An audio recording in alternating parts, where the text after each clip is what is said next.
Well, what's going on, everybody, and welcome back to the Canadian Football Fanatics YouTube channel. And thank you guys for tuning in to another video. We are back, ladies and gentlemen. Took a little break. It's been just about over 2 weeks' time since the last time we uploaded on the channel.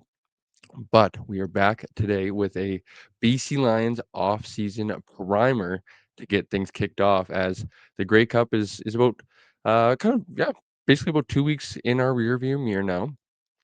We put out, excuse me. Hopefully, you guys didn't pick that up. We'll talk about what I was doing this past weekend in a moment here, but we did actually put out our first film breakdown video with special guest Taylor Algersma. We're going to continue to stroll along that series as we go through the off season ahead here, and soon enough, after we release this BC Lions off season primer, we'll get into getting back into podcast episode mode. So stay tuned for a few of those before we get into the Christmas holidays. I can't believe it is already December 1st as of the time of this recording. By the time we get out to you, it's probably going to be maybe a few days into the month of December already with the Christmas holiday around the corner. So before we get into today's BC Lions off-season primer, a few reminders, of course. If you guys are enjoying today's video and enjoying all of our content here on the channel, please be sure to leave a like on the video and the rest of the videos you guys are consuming, as well as comment down below letting us know how you guys are enjoying. Maybe chime in if you are BC Lions fans, how you guys are feeling, what's the temperature in the fan base going into this off season, and then of course, and most importantly, subscribing to the YouTube channel. When you guys subscribe, hit the notification bell. You guys get notified every single time we go live or upload a video just like this one right here. So a little update, as I said, as we like to kind of do after every long season, every long CFL season, and even with the CJFL and U Sports being in there as well, we like to kind of get away from things for a little bit. Although we haven't really got away from it too much, as we had the film breakdown about I think about 10 days time now. We uploaded that, so obviously we've been busy up editing and whatnot, and getting out some clips for you guys. And then this past week, I was able to kind of take a step back from content and kind of the channel, take a little bit of a breather, recharge the batteries, if you will. But then we went into a busy weekend. It was a great weekend, but it's always a grind. I was actually lucky enough to be down in Langford, BC, for the second year in a row as the play-by-play man for the Football BC Provincial Championship weekend. As I said, it was the second year in a row that the Starlight Stadium in Langford was hosting the championship weekend. So it was super cool to be down there last year. Never having no experience being on the broadcast. Obviously, this past season I was the Raiders color commentator. Excuse me. So definitely had some more confidence going into this year, and it was fun. This year actually was only 6 games compared to last year, which had 8, which was an absolute grind. And make no mistake about it, 6 games was a grind as well over the course of a 2-day span. So I was actually down in Victoria for the past 2 days, and then kind of wanted to take the day off work here. Don't tell my bosses if my bosses are watching. Apologize. You got to do what you got to do sometimes. And wanted to get this out to you guys here today. Kind of as I said, recharge my batteries as I really didn't get a weekend after being in the booth and not really being able to turn it off at all when you're calling games and whatnot, and kind of you're on go go go, and even trying to travel down from Nanaimo to Victoria. So enough about me, as you guys will start to see me more now and now as we get closer and closer to Christmas. Of course, we will step away for during the holidays, but we will hopefully be able to have some pre-recorded episodes to get out to you guys throughout that maybe 3 weeks time, where it's actually my birthday in the start of January as well. So usually that's what I kind of like to do is that 2 or 3 weeks as well from Christmas into the new year there, kind of take a little bit of a break as well, and then really get going once a free agency gets kind of is around the corner. So a few updates for us before we get moving forward when thinking about and talking about the BC Lions. Huge shout out once again to Amar Doman and the BC Lions. They had announced touchdown Kelowna next year. So we had heard the rumblings, and basically all that was left to do was make it official. The BC Lions will be playing 2 regular season games up in Kelowna at the Apple Bowl during the regular season in 2026, due to obviously the World Cup being in BC Place. The first of which, one of those games, is going to take place actually back-to-back weekends. Which I think is going to be pretty cool over kind of Canada Day week, I guess you could maybe call it, in between. But the first game up in Kelowna will be the BC Lions hosting the Calgary Stampeders on June 27th, and then the following weekend on July 4th will be the Edmonton Elks coming to town, which I think would be super cool with the two close Alberta teams being able to hopefully travel and bring their fan base as well as we actually saw it, and it was actually referenced in some of the media availabilities when they announced this the other day of not only will there be, the opposing team's fan bases that travel, but you'll see jerseys and fans from, all 9 teams. You could argue even 10 teams with the Atlantic Schooners usually making an appearance from time to time as well. So super cool. I think you got to kind of start and end with obviously Amar Doman, who's, you know, whether he does make a little bit of money out of this or not, I would imagine it's going to be probably likely not, just due to, you know, when you look at just sheer size of BC Place and what you can pack in there, obviously the Lions haven't done it consistently, but 25 to 30,000 if they were able to get that for say, a home opener or whatnot, it's just a much bigger difference than it's been announced that they're going to try for about 17,500, I believe, or upwards or a maximum of 20,000 fans. They're going to try to hopefully pack the Apple Bowl. Having experience played up in the Apple Bowl, obviously not with expansion seating and whatnot. It's definitely a small packed in venue. It's a great venue, a fabulous venue. One of my favorite places actually to play throughout my junior career. I think outside of obviously being a Vancouver Round Raider, playing at my home field at Caledonia Park, I would say the Apple Bowl is probably up there as my second favorite place to play. So it's a beautiful venue, especially up in Kelowna. I would imagine it's going to be a great week, and you're going to be able to fit 2 football games in there as well. So I'm looking forward to be up there for at least one of the games. I'm not too sure if I'm going to be able to make it work for both, and being able to miss that much time off of work. But I'm definitely going to be up there for one. I'm leaning towards probably that first one, June 27th versus the Calgary Stampeders. So, um, I guess we can move forward as we're not going to want to stick around here for too long and bore you guys for too long, but we're going to want to get to kind of the root of this 2025 season in today's off-season primer for the BC Lions. I'm going to say this right now, folks, because I can already kind of feel it a little bit. I do have some water, though, hopefully that'll help throughout the recording. I can already hear my voice a little bit kind of um not cracking, but I can hear it's been put to the test this weekend, you could say. As I said, announcing 6 games throughout the past couple of days, it's definitely a little bit hoarse and a little bit rough. So I apologize if you do kind of hear it come in and out, and my voice is maybe not at the best today, but that's gonna be okay because we're gonna be talking some football, and there's nothing more I love to do than do that. So let's get into it. BC Lions offseason primer. If you guys are enjoying as well, please be sure to like the video, comment, and subscribe, all that good stuff. Be a friend, tell a friend as well. You guys can find us on our social media platforms at Canadian Football Fanatics on Instagram, as well as Twitter at _CF Fanatics over there as well. So the 2025 BC Lions. I mean, there's a lot to say. There was some highs, there was quite a bit of lows as well. I mean, this team through what was it, 14 games or 15 weeks or whatever, 5-7 record.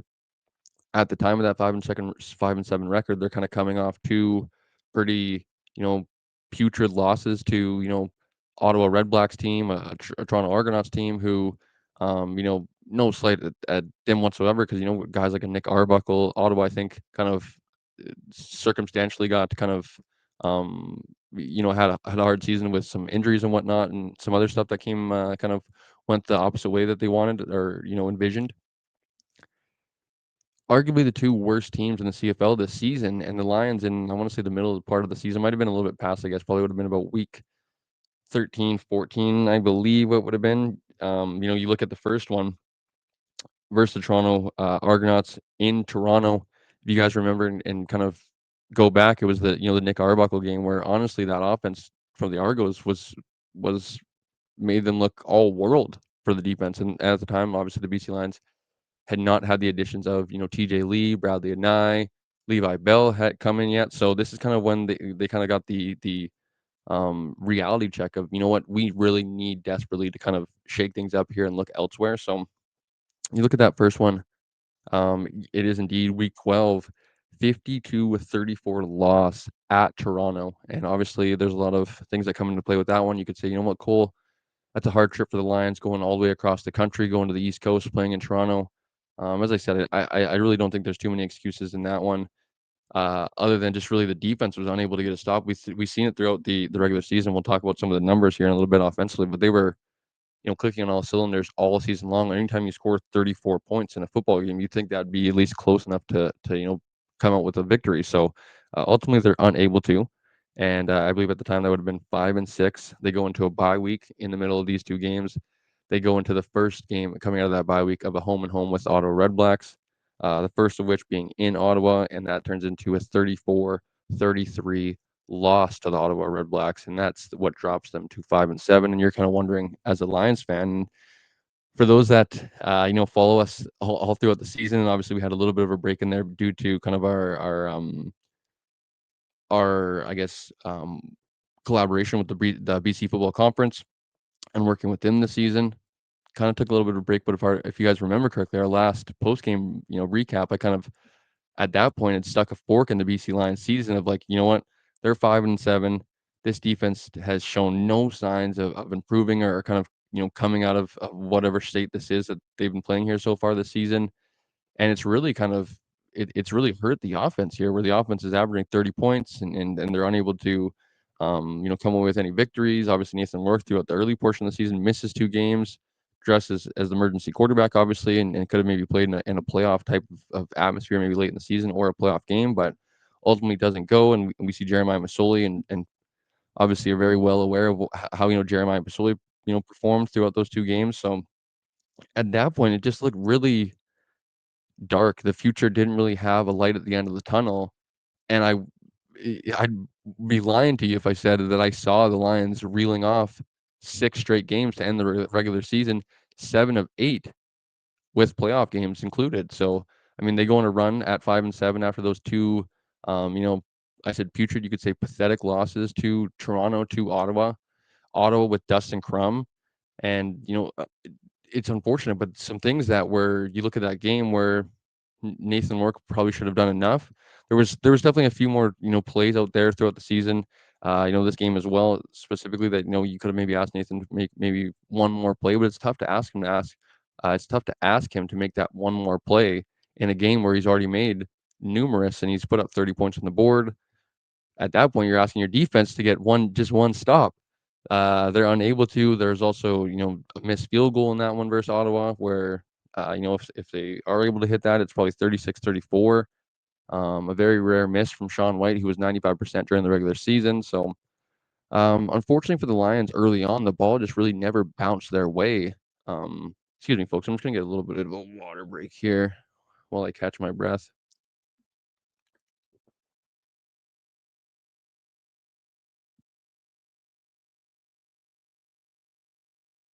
Little better. I can definitely um, feel the throat and the vocal the my voice box or whatever it's called, the vocal cords in my throat have been put to the test this weekend.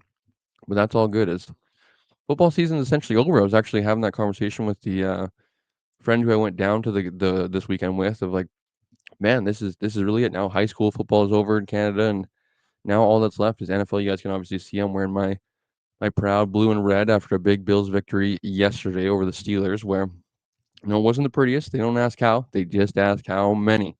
And obviously, they came to play with that run game with James Cook. But you guys aren't here for any NFL talk and any Bills talk, especially. I'll save the Canucks talk. Don't worry, folks. We'll cover that up. I know anybody tuning in that's a Lions fan probably is a little bit of a Canucks fan, or at least has a little bit of interest in how they're doing. They're doing good, but I think, like I said, we don't have enough time to talk about those Vancouver Canucks. Excuse me. Hopefully, you guys can pick up that. But I mean, as I said, they reel off 6 straight games to end the regular season, 7 of 8, including playoffs. And in the first year of this new regime with Buck Pierce as head coach and Ryan Rigmaiden as general manager, I mean, you can't help but feel, positive vibes going forward for this group, that they've kind of set their foundation here and they're going to be able to take hopefully a step in year 2, and obviously that step would be to win in the Western Final and maybe get to a Grey Cup. But if not, I talked about it on our last post-game show that I think the future is super bright here for the BC Lions. They're going to be able to have multiple cracks at going to a Grey Cup, winning Western divisions. We'll talk about that in a little bit, but I also talked about it after the end of the game of like as shitty as this loss is right now, you know, versus Saskatchewan in that Western final a few weeks ago, if there is any silver lining, it's that Nathan Work is going to be in a BC Lions uniform for hopefully another 5, 10, maybe 15 years, and it's going to give you multiple chances to be in those big games. So, um, positive thoughts. Obviously, there was some negatives at times with them maybe not getting out to the best start and some things like that. But I think it was a lot of things maybe out of the control of head coach, general manager. I thought Ryan Rigmaiden in his first year did a good job of putting together a roster that could win as well as had the depth enough to kind of sustain through injuries and whatnot. So there's obviously it wasn't perfect roster by any means, and there's a lot to work on and a lot to get better at, and that's how they're I would imagine approaching this offseason. But basically, what we're going to do here today in this offseason primer is kind of break things down from an offensive, defensive, and a special teams perspective. We'll ask kind of a few questions, get the mind going for some of the BC Lions fans during the offseason as we go into the holiday break, and then as we come out of that one, we will be back for kind of another offseason primers. We'll be back, throughout the offseason, or maybe the next one will kind of be like a free agency primer instead of an offseason primer. It'll be a free agency primer for the BC Lions, where we'll be back probably about mid-January, I would say, as I believe free agency is scheduled to open February 10th, with the tampering window I believe opened the kind of that previous week, which is always funny because it's basically like we know where everyone's going essentially before free agency actually officially opens, but it's always a good talking point. And like I said, we'll be back probably around mid-February for a free agency primer for the BC Lions. So we'll get into more of that free agency talk then. Of course, there will be some signings and re-signings as well for the Lions, so there could be some news that we don't have to talk about as well, or we'll wait to talk about, I guess you could say as well. So, um, before we do get into it, folks, as I mentioned, if you guys are enjoying the content here on the channel, enjoying all the stuff that we have on our social media platforms as well, continue to show us your support by liking the videos, commenting, and of course following or subscribing wherever you guys are catching those, whether it be on YouTube. Of course, you guys are on YouTube, subscribing, hitting that notification bell. You guys get notified every time we go live or upload a video just like this one, or a YouTube short go live. Like I said, you guys will get notified. It'll get a little ping to your phone or laptop, whatever it might be, and you guys can join us or check out some of the content. If it's on Instagram, of course we're gonna try to probably get back into the grind here and now start to post weekly, or I don't want to say daily, but at least weekly here as we get into December, and then take a little bit of a break going into 2026, which is crazy to think about. This is the last month. I look down on my computer and see 2025 12/01.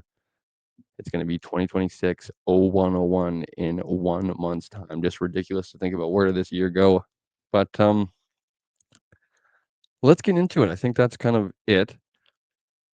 As I catch my breath here. An offensive recap. So let's talk about the BC Lions from an offensive perspective. As I said, I really feel like I mean, it's hard to really complain if you think about it. We're going to get into the numbers here in a sec where, we had MOP, Nathan Rourke, I should say MOP and MOC, Nathan Rourke, for most outstanding player in the CFL, most outstanding Canadian for the 2025 season. We're in great hands. I don't need to talk about Nathan Rourke too much, as we are big believers, big supporters, big fans, whatever you want to call it, of Nathan Rourke. We've talked about him quite a bit over the course of having the show of this platform, I guess I should say. And all I need to say is I feel like the Lions are in great hands at the quarterback position, at that kind of face of the franchise, leader of your group. And I think Nathan Rourke will be a guy that's able to lead your franchise for years to come. And whether it's maybe hopeful or wishful thinking, I really do feel like that he's gonna, spend, the majority of his career in the orange and black and orange, whatever you want to, call it.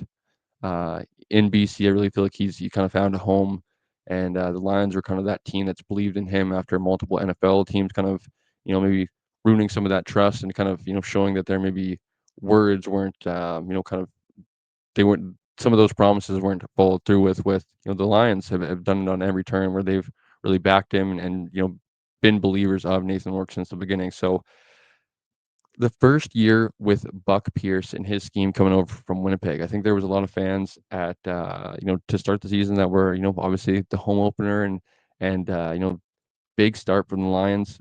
They get into that stretch where Nathan Rourke gets hurt, and I think fans were kind of like myself included, super frustrated because of maybe the way the offensive looked.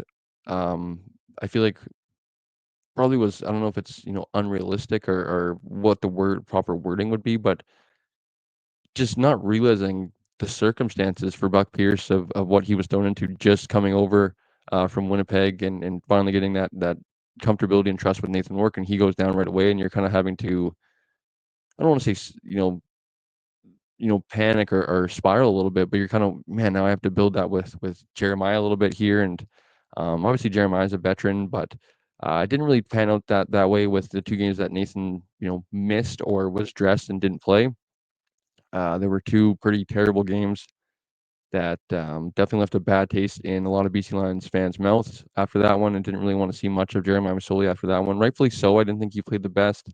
It's unfortunate because everything we hear, Jeremiah is such a great player on and off the field, the ultimate professional. So it is a bummer. You definitely don't want to bag on him too much, but when you look at the positives of the offense in this Buck Pierce scheme for the first year, it's kind of, built off that foundation of the run game, building off that with some of that, you know, downhill run game, the north-south running that kind of opens up some of that east-west game, whether it's Nathan Rourke on the edge and getting him into some of that, play action passes or even just straight up some rollouts or some of those kind of, um, RPOs where they're kind of the run pass option. They get that receiver coming out the backside. They give the fake to the running back and have the receiver kind of come out the front side. Reading kind of, if there's any traffic, if the defender is able to get through the other side and put the defense in a really big bond. So um, I really, really enjoyed the first year of Buck Pierce. I think they're going to be able to grow as a offensive play caller and quarterback duo, tandem, whatever you want to call it. Um, and like if you look at the numbers here, one second again, folks.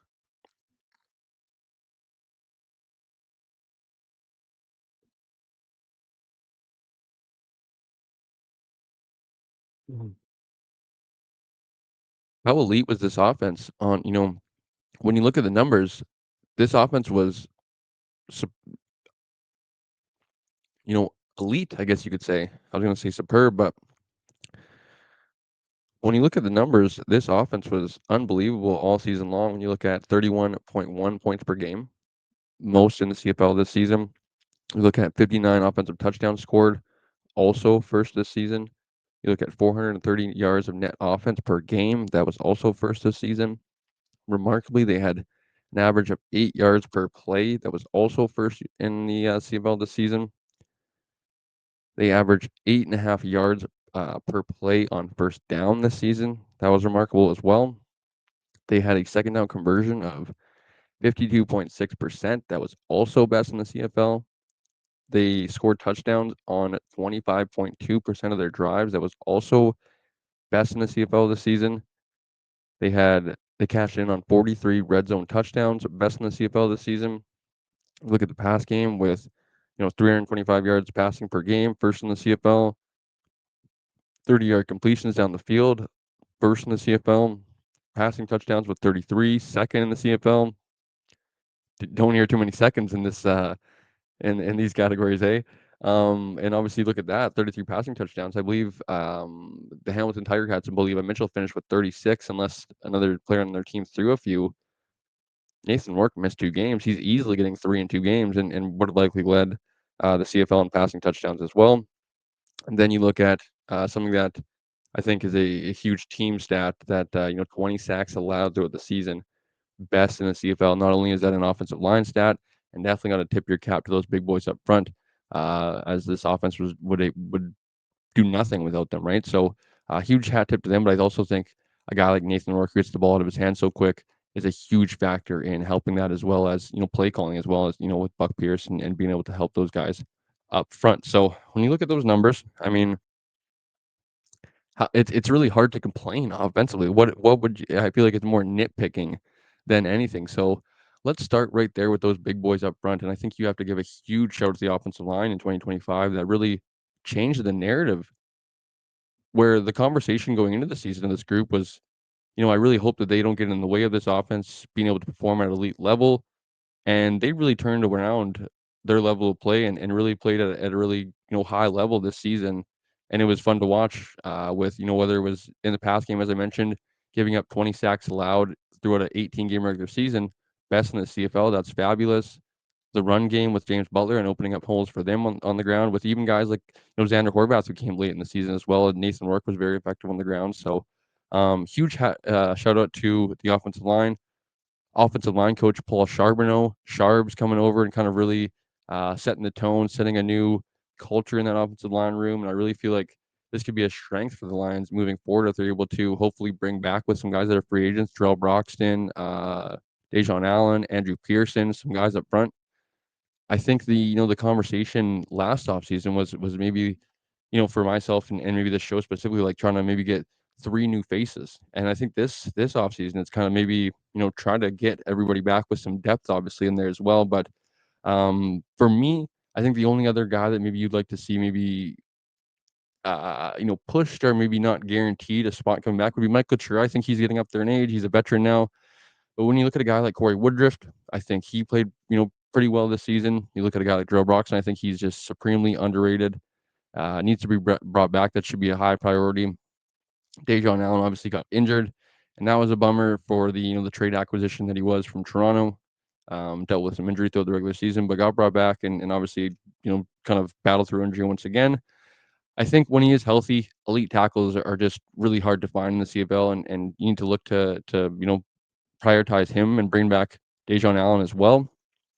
You also Chris Slugger is a free agent going into 2026 as well. So the swing tackle, a guy that filled in at right tackle while Allen was out and played to kept that same floor, maybe not quite the same ceiling, but um, stepped up when his number was called. So Slugger, another free agent the Lions have to look into as well and possibly bring back. So the offensive line, it's a positive after what as I said, they changed the narrative where coming into this season it was can this group play well enough and not slow this unit down where they have playmakers at receiver, they have Nathan Rourke, James Butler, and they answered the bell and were able to be I think arguably the best unit offensively this season. So let's get into the receivers as I'll work our way back. And I kind of said a similar thing about the receivers a few weeks ago on a little bit of a clip that we put together as well. Of, they kind of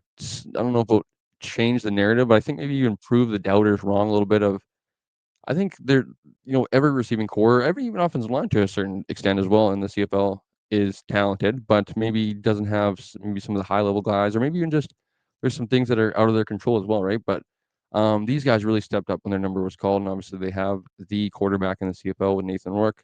But when you look at a guy like Keon Hatcher coming off the torn Achilles 2 seasons ago, I think there was a lot of question marks last season whether or not he could be that guy again. And we saw him kind of come back, but never really looked like himself.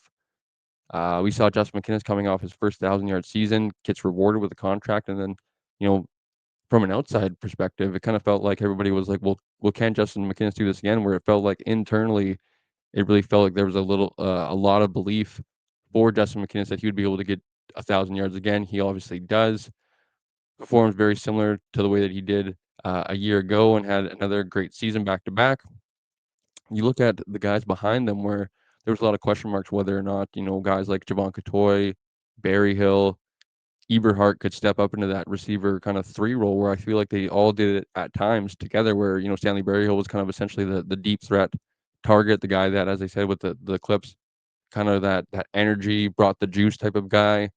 You look at a guy like Aiden Eberhardt was just the ultimate professional and just brought a ton of consistency to the table. And when his number was called, he obviously he always came down with the football. Excuse me.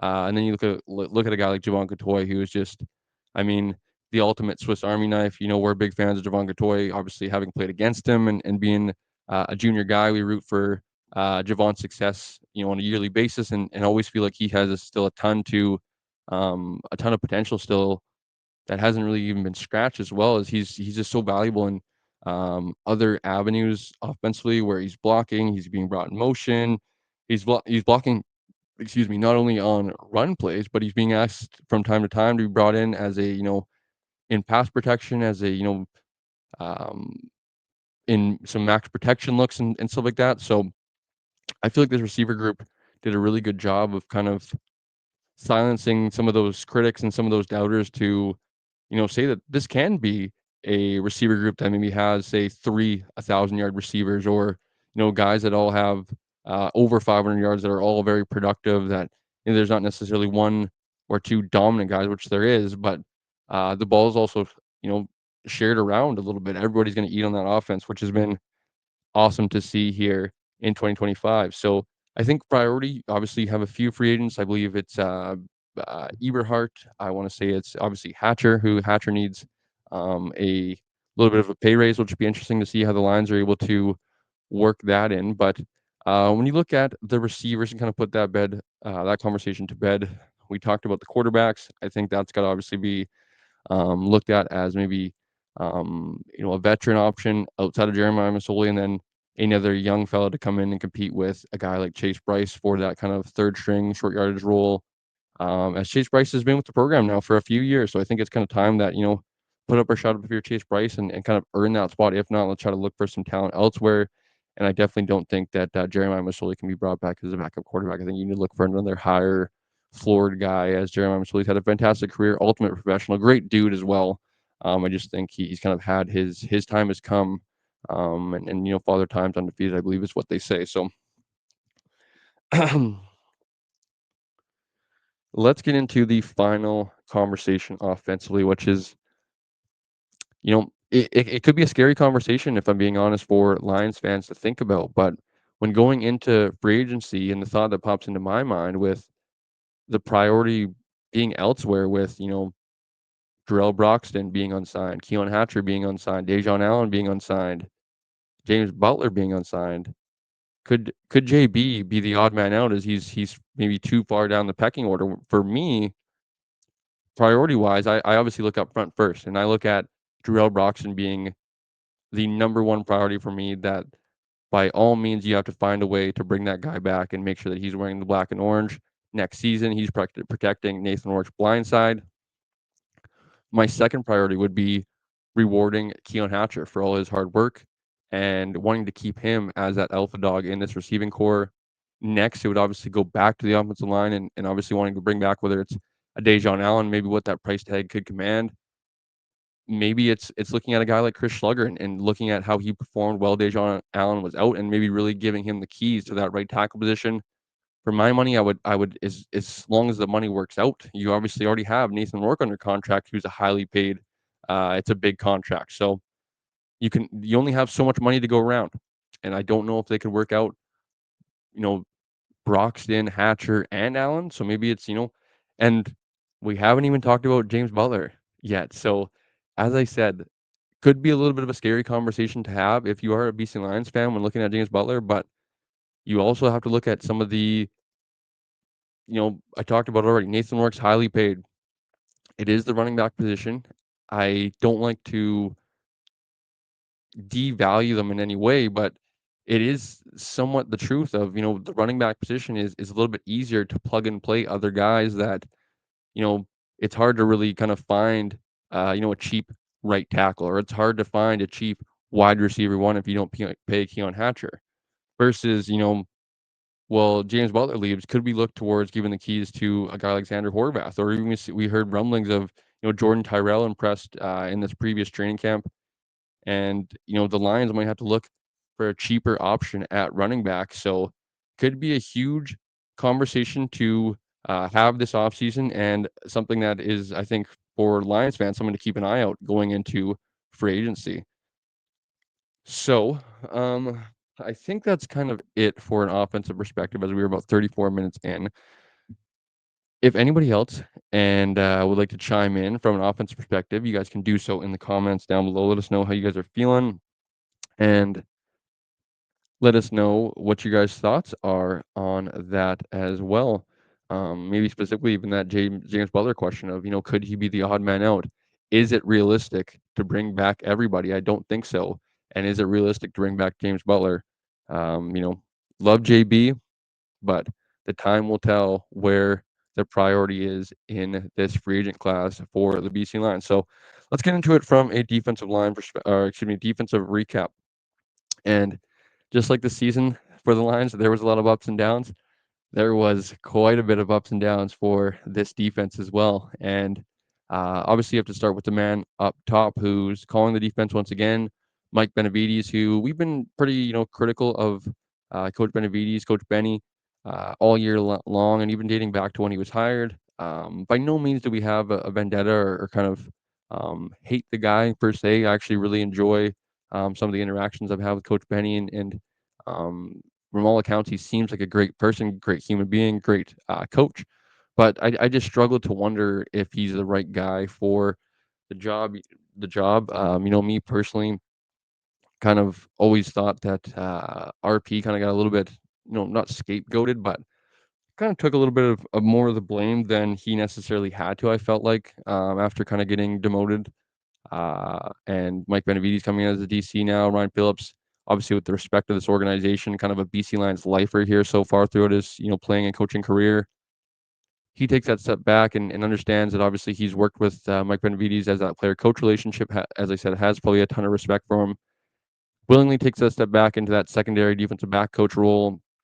And Benny comes in to lead this defense. And man, through 12 weeks, 12 games, it was not pretty, but where things really started to turn a corner was, as I mentioned, when TJ Lee, Bradley and I, and Levi Bell were all brought in, and they really brought something unique to each of those three individuals and really sparked this BC Lions defense. And they hit the ground running with 6 games left, and were arguably the best defense down the stretch of this season for the final, 6, 7 games. They were really doing their thing. They were, think 22 sacks or something like that for the remaining 6 games, like 20 interceptions or something like that, a ton of forced fumbles. So it was good, but I kind of struggle with, what is this defense?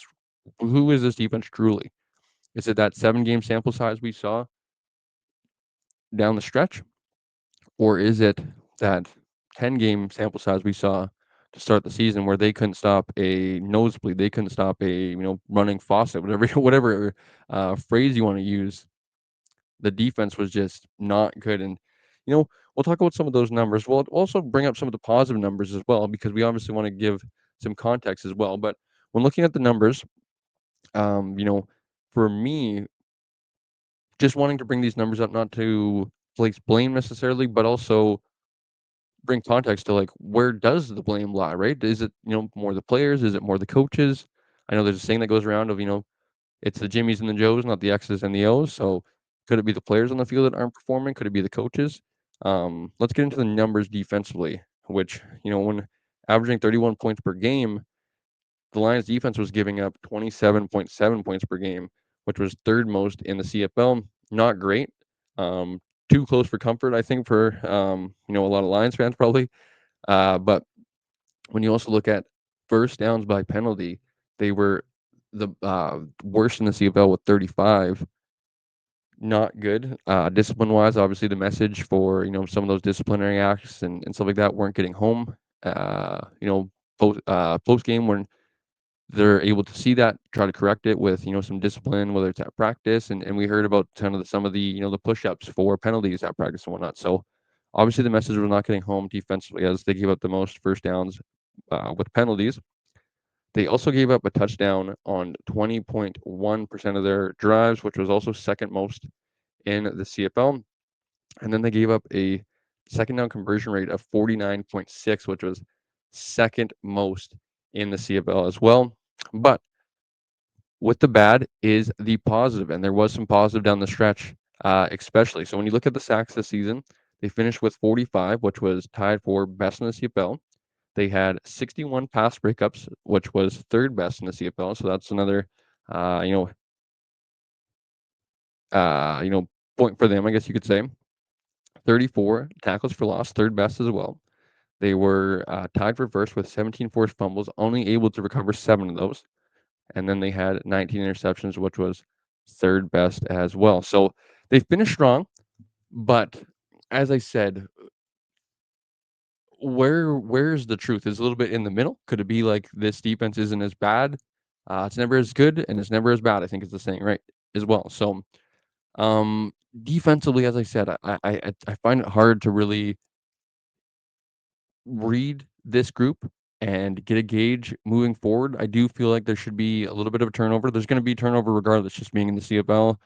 It tends to happen with a high number of free agents on a year-to-year basis per team. So um, there's going to be some turnover on this roster, on this unit, defensively. So it is, I think, a matter of doing it carefully and bringing back the right guys, letting the right guys walk, etc., and looking for some other guys that are able to make an impact, maybe like a Robert Carter Jr., who's able to come in as a rookie first-year player and able to, turn into a valuable starter for you. So let's get into a defensive conversation as a whole a little bit here before we get into a special teams conversation. So one last drink, folks, here. 1 second.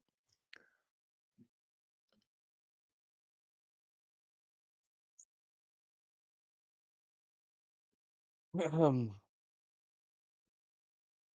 I'm breathing a little heavy. This is a little bit odd here. I feel like my voice is messing with me a little bit. But the defense, we talked about it already. This defense, you know, turned a corner for the best when the additions of TJ Lee, Bradley Anai, and Levi Bell about, I think it was the week after Labor Day, I want to say. TJ Lee had already, I think, believe been in the building, but after those, going into September, the BC Lions looking for any answers, any way of improving this squad in season, and they go with the additions of Levi Bell, Bradley Anai, and oh boy, there might not have been a bigger, I don't want to say there might not have been a bigger move in the CFL for the BC Lions. Excuse me, folks. I'm also trying not to breathe too hard in the mic here. Um, but there might not have been a bigger in-season move in the CFL than those two gentlemen right there, and they totally changed the trajectory of this roster going into the most important time of the year, going into September, October, and then ultimately into playoff time. They not only freed up Matthew Betts and then some, they really allowed this defense to play free along that defensive line.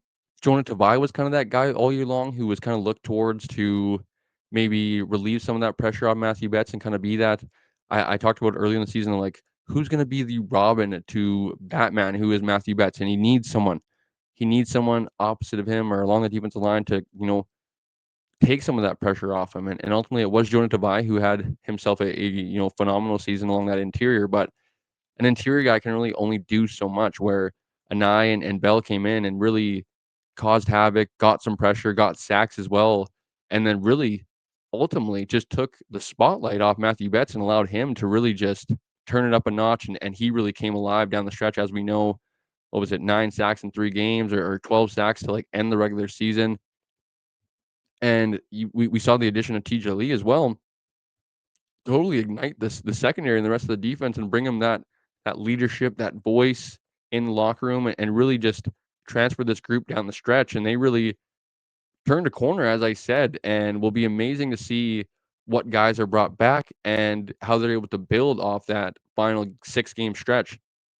So the defense, I think, when looking along the defensive line, I think Matthew Betts, phenomenal season once again. And I think there's some people out there that try to take away, well, he had of his 15 sacks, he had 12 of them in whatever it was, a month's stretch or whatever. Well, the month stretch happened. You can't take it away that, yes, he didn't play up to his standards. We're not saying that by any means. Would we have loved to see him have 20, 25 sacks? Absolutely. That's not, I don't think that's realistic. Or wasn't realistic this season. Maybe it's realistic in the future. But he also was playing, I think, pretty banged up to start the season. There wasn't a answer to simply bring him out of the lineup. They didn't have a Canadian pass rusher to kind of continue their ratio flexibility. They were without Sione Tiama for the first 6 games of the regular season. They already had their starting edge rusher suspended. Kameka Ture was getting up to speed in the Canadian game and ultimately wasn't too much of a force, if we're being honest. I know I was maybe people thought I was hard on him. He had whatever it was, 2 sacks through, a month of the season. which you think, okay, that's not bad production, but they were the 2 sacks were not they weren't felt. It wasn't, a big second down, or it wasn't a, get him off the field type of thing. And that might be unfortunate for Toure, who was just getting, kind of, I feel like, his feet wet, and ultimately there was some, disciplinary stuff as well. The suspension out in Montreal during the regular season. So he gets released, and was probably for the best for the BC Lions, as they were able to get those two guys in the lineup along the defensive line. And boy, was it just a huge change for the best for the BC Lions.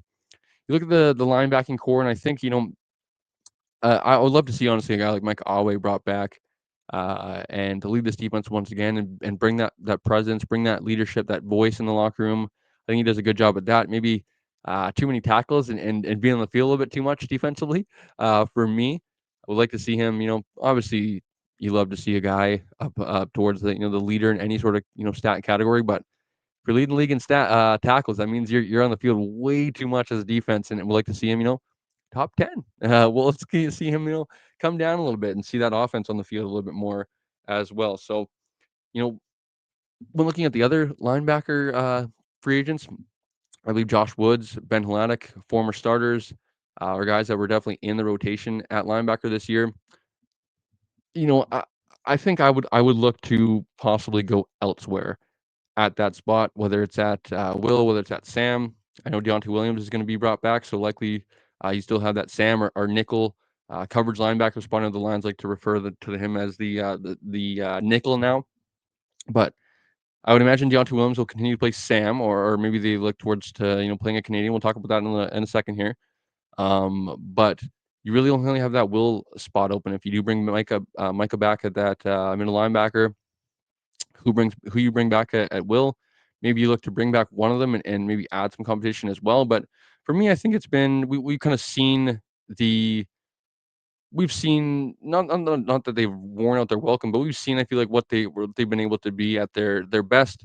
And I would like to see them try to, the grass isn't always greener on their side. So when these moves, you kind of aren't guaranteed that's going to get better, but I would like to see them try to take a swing at getting better at that position, at that will linebacker position, and trying to shore up their run game a little bit better, and et cetera. Trying to be just a little bit better, especially I feel like come playoff games where the weather starts to get bad, and the run game starts to be that much more. Run defense starts to become that much more important.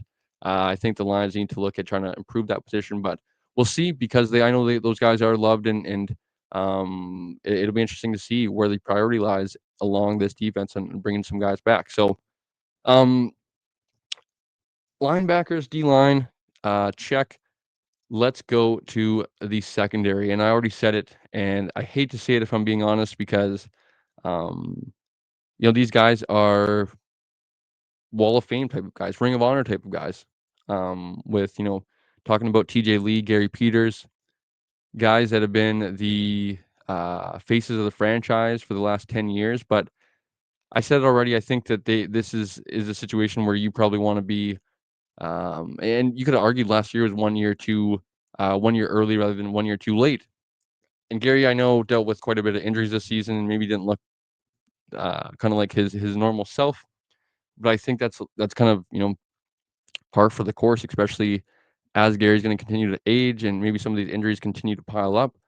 I think this is the opportunity where you kind of move off some of those cornerstone players, and look to place some responsibility in some new players, or even some old players laps, where you give them that responsibility, and kind of you know respectfully send those guys on their way, and kind of thank them for everything they've done. But we're going to try to go in a different direction, and empower some other guys defensively, and appreciate them from everything they've done in a BC Lions uniform. But they've done it now for 10 years. TJ Lee was on the couch for a majority of the season. He did bring a huge spark, coming back to this club. But I just feel like ultimately this is a young man's game. We're trying to get a little bit younger, a little bit better as well at that position, and I would like to see them try to upgrade, at that corner spot, maybe at that halfback spot as well, and see what they're able to do there. When you look at a guy like Robert Carter, I think the conversation around him is that he could possibly get some NFL opportunities this offseason. I wonder how realistic those options are going to be. I think, unfortunately for Robert Carter, just due to his you know, being 5'8", being 5'9", whatever, his body is, his frame is, it's not particularly big, and I think that's gonna hurt him in NFL interest, but he is a phenomenal player. I wouldn't be surprised if he does, and ultimately does find his way to getting whether it's a training camp invite or whatever it might be, an opportunity in the NFL. I wouldn't be surprised. Keep an eye on it, but, I think Robert Carter will likely be back in the BC Lions uniform, and maybe who knows, maybe he slides over to that boundary corner spot now and kinda locks that down for, hopefully years to come. So, um, next and last talking point about the defense, I want to talk about the BC Lions to Canadian safeties and what they could possibly do to get them both on the field. Um, I'm curious and kind of, I guess I shouldn't say curious. I'm hopeful that the BC Lions are going to be able to find a way to get Jackson Finley and Christophe Boyu on the field at the same time. What makes me a little bit nervous is that Christophe Boyu isn't necessarily a Rigmaiden, Buck Pierce regime pick. He is with a previous regime, and that scares me a little bit. Could that mean Christophe Boyu is, maybe put on the trade block a little bit and maybe put out there as a tester to see what they could potentially get? Because I know they have a Jackson Finley under contract, and he performed so well after Boyu's injury. Finley goes in there and what is he? 4 games, 4 interceptions, flying all over the place, making multiple plays per game. But for me, I know how talented Christophe Boyu is as well. And when looking at both of them have shown in the past. Now, obviously, it's at the university level in their university careers, but have shown in the past that they can play multiple positions as well. Boyu at Laval played all over the secondary. Finley at Western as well played multiple positions. So I believe that you could keep both of them on the roster. It's unfortunate that you're going to have to find a way to fit them, whether that's at maybe a field halfback spot, maybe that Sam coverage linebacker spot, or the nickel, I guess, position that the Lions are calling it now. But for me, I would stress very hard to the BC Lions to find a way to make it work, find a way to make both of them weapons for you defensively, as I think they're going to be able to do so. And if you can't, I guess you got to try to find a way to maybe get an asset for one of them. But I think either way, they're two very productive players, two great young Canadian defensive players in this league that I'm really excited to watch in Lions uniforms, in the Lions uniform. But ultimately,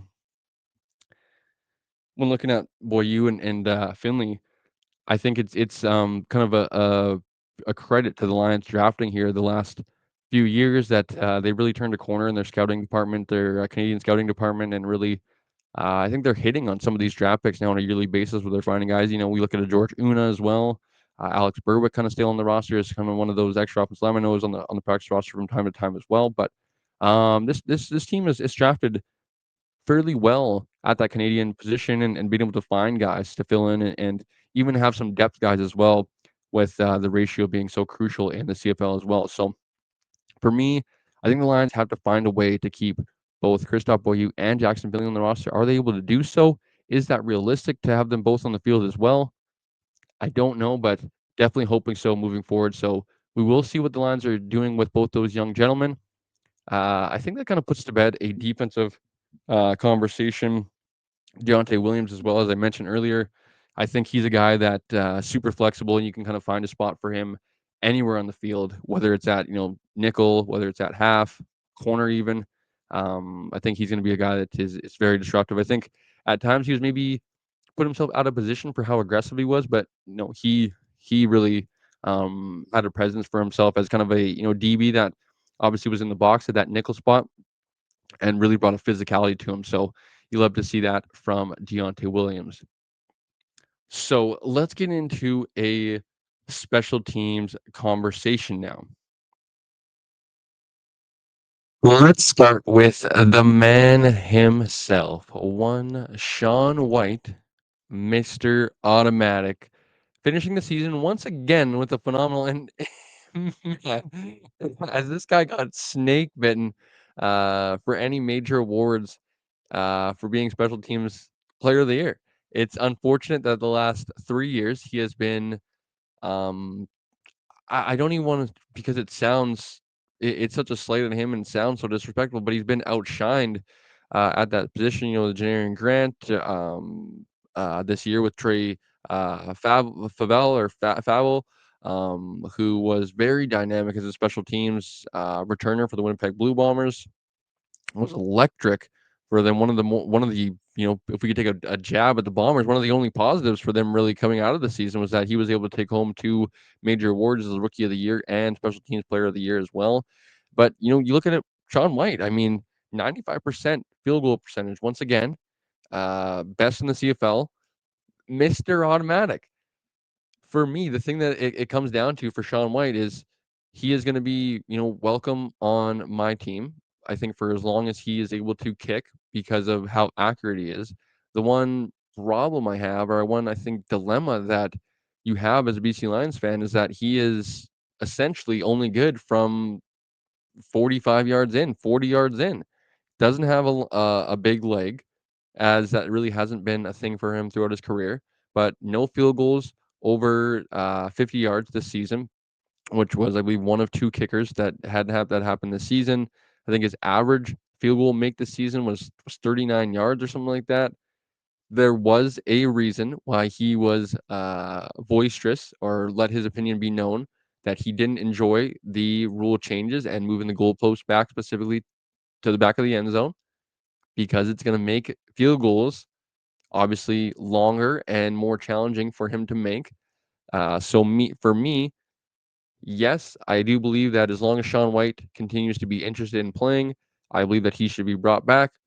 Mm, I think what also gives me more confidence for Sean White is that he is also playing in BC, where he's also going to be playing indoors, so that helps him. As long as we're at home, it's kind of it is in his favor.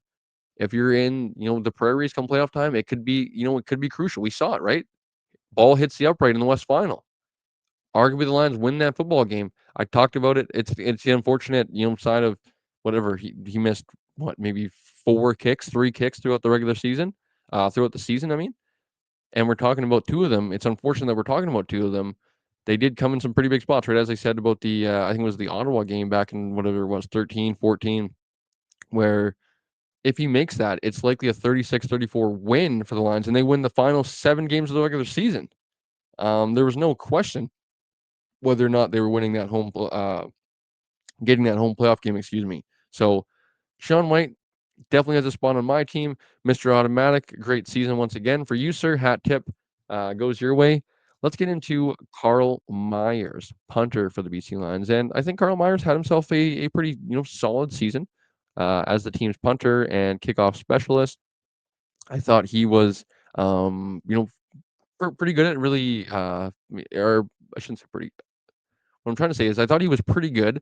I thought he found his form throughout the regular season, where he started the season strong and really didn't have too many ups and downs. There wasn't a lot of variance to his game. It was pretty consistent for the most part, which I think is a great sign to see. If you're able to be consistent, that's the definitely what you want as a coaching staff, as a fan.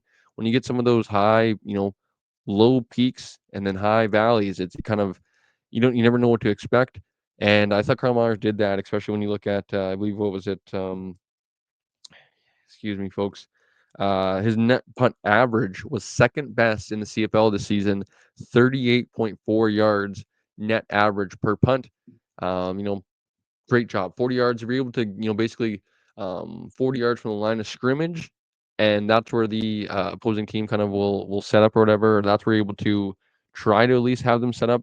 I think it's a phenomenal job. Kickoff.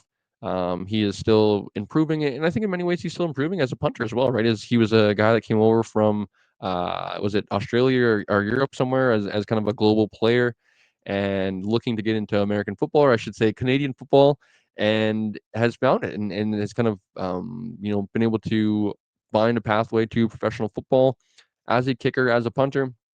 And I really feel like he is still getting better in many ways, still improving. So huge shout out to Carl Myers for the season, and hopefully he's continue to get better, as well as I think he has a ton of trust with Sean White as that holder and that kicking operation with the crew. So lastly, on special teams, Seven McGee. And I think the good thing is that if you do have a Robert Carter who does return, you kind of have Robert Carter as like that emergency, third or fourth returner who, if, say somebody goes down, you can kind of Robert Carter can fill that role. You even have kind of that third and fourth guy, and a guy like Stanley Berryhill as well as kind of can be a depth returner. But if you have a Seven McGee, you're bringing some competition during the offseason at training camp.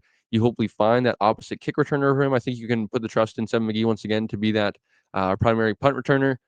And I think you're good to go at the returner's position. Once again, I believe Seven had well over 1,000 return yards this season, which is phenomenal. And I thought brought a lot of consistency as, Jermaine Jackson, excuse me, started the season as a returner for the Lions and really kind of almost, slightly lost the job, if we're being honest. So, good job by Seven to provide a ton of consistency, and I think really it turned into a strength for the Lions. We saw some big returns there late in the season from Seven McGee.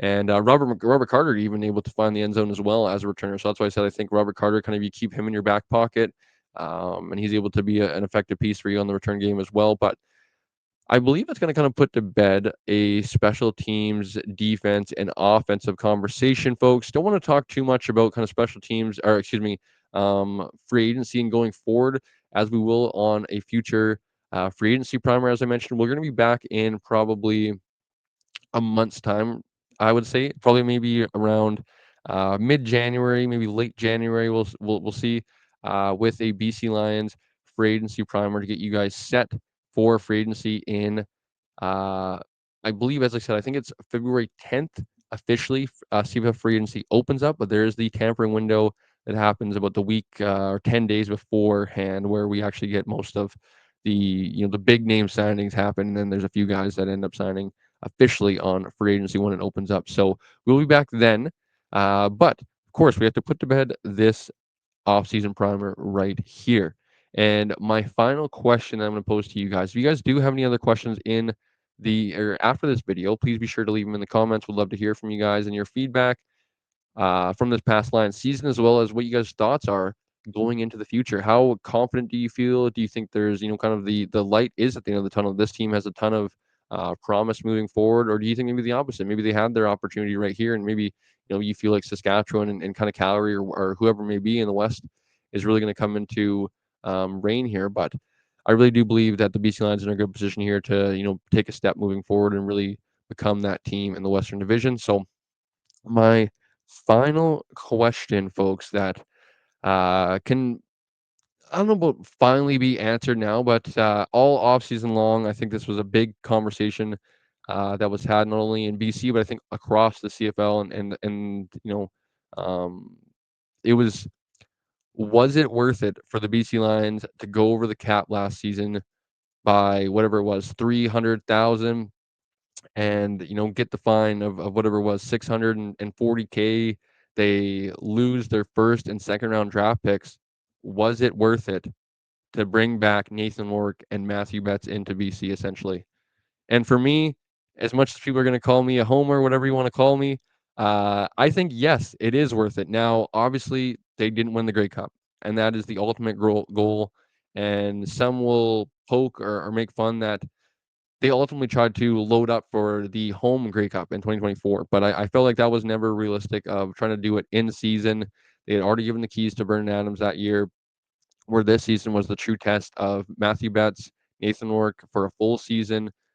Can they get to a Grey Cup? And for me, obviously the ultimate, test and winning the Grey Cup would you'd be able to kind of really answer that 100% confident. But for me, as you know, as shitty as it is for them not to win the Grey Cup, when you look at the fact that Nathan Rourke and Matthew Betts, maybe more so Nathan Rourke, are going to be in a BC Lions uniform for, say, the next 3 to 5 years, give you those multiple kicks at the can, as I mentioned, it's a huge win for the BC Lions, who essentially have the most outstanding player in the CFL, not essentially, who have the best player in the CFL in Nathan Rourke, and arguably the best defensive player in the CFL in Matthew Betts. What were the Lions supposed to do? Not negotiate, not give them a contract and let them walk somewhere else? I think that's asinine to even think about. Of you get approached midseason, Nathan Work's coming back, and then Matthew Betts coming back. Were they supposed to sit on their hands and not sign them and let Matthew go to, say, a Montreal, let Nathan go to a Toronto or Hamilton or Ottawa, whoever it might have been, with Rourke having ties to Ontario and Betts to Quebec and Montreal? There would have been other suitors for their services. You can bet your ass on it. So for me, it was crazy conversation to have, and obviously we had to have the conversation of like Calgary, right? And how much Calgary benefited off it, right? With the Lions losing their first 2 picks, it went to Calgary. So essentially, Calgary took Vernon Adams from BC. They got given picks from BC and then ended up stealing BC's pick as well. So now you're dealing with well, did Calgary win that or did BC? And now I think personally that conversation has kind of been answered as well. So for me, was it worth it for the BC Lions to go over the cap? Absolutely it was.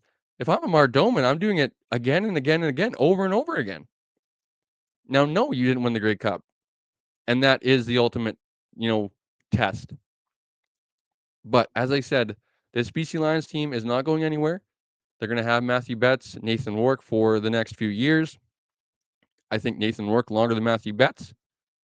But if you're able to capitalize, it was all worth it going over the cap. So I think that just is more of a conversation and huge shout out to Amar Doman as an owner. We are very lucky and blessed to have the best owner in the CFL, I'd argue, and maybe even Canada right now.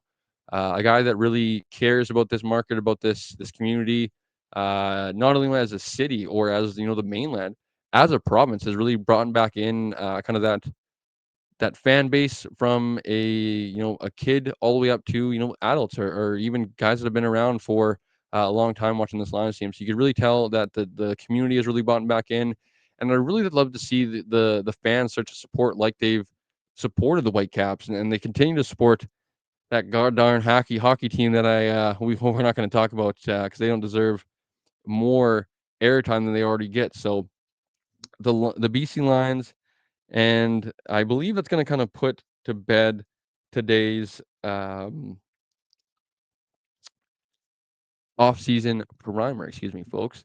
As we're about an hour and 10 into this one. I don't want to be too long. I don't want to be too long-winded. And I feel like the shorter videos are better for viewership and whatnot. But hopefully you guys enjoyed today's off-season primer. Kind of wanted to get you guys ready and bring up some of the good, the bad from the season.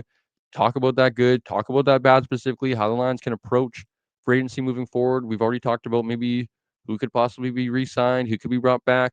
That's the conversations I want to hear from you guys moving into 2026 as we kind of start to, we obviously won't right away, but as we start to put together some of our notes, we'd love to hear from you guys now as we get into the offseason, some of those conversations that we think are being had in the fan base where we can have those on the show, whether it's a free agency primer, and we have some of those comments, some of those questions in the chat or in the comments, we can bring them up and then kind of discuss them. So love to hear from you guys in the chat. Please do so. Let us know where you guys are tuning in from. And we are going to be back, as I said, mid-January. Before we get out of here, though, folks, you guys can find us on our social media platforms at Canadian Football Fanatics on Instagram, at _CF Fanatics on Twitter as well. And you guys can also actually head over to millions.com and find all of our basically all of our videos. So whether it's a film breakdown, podcast episode, this BC Lions content right here, or some of our short form content where they put together some awesome little like kind of YouTube short clips and some of the Instagram clips, Instagram reels that we've been putting out there. They do their very own. They're kind of exclusive to Millions. So you can find all of our content over there, as well as some of exclusive content. And then you guys can also check out our storefront as well, as we have some shirts and hoodies over there available for purchase. So head over to millions.com, search up Canadian Football Fanatics. You guys will find our platform right there. So one more big breath, folks. And I think that's going to do it. I'm trying to look for a few more reminders here, anything that I'm missing before we do get out of here for this one. This is going to be the last conversation before we do get into the holiday season, folks. So I do want to wish everybody that is tuning in, that is a Lions fan, CFL fan, a very happy holiday season and a happy new year as well. Hoping you guys are enjoying. We'll be back for a free agency primer in 2026, which is just crazy to think about. But sometime mid-January, expect us to be back, and we'll be back with potentially a guest if you guys would like to see it. Again, comment down below, let us know. We'd love to hear from you guys, some of your feedback as well. So, as I mentioned, like the video, comment down below, subscribe to the channel. When you guys subscribe, hit the notification bell. You guys get notified each time we go live. And that's going to do it for a BC Lions offseason primer. And we'll catch you guys in 2026.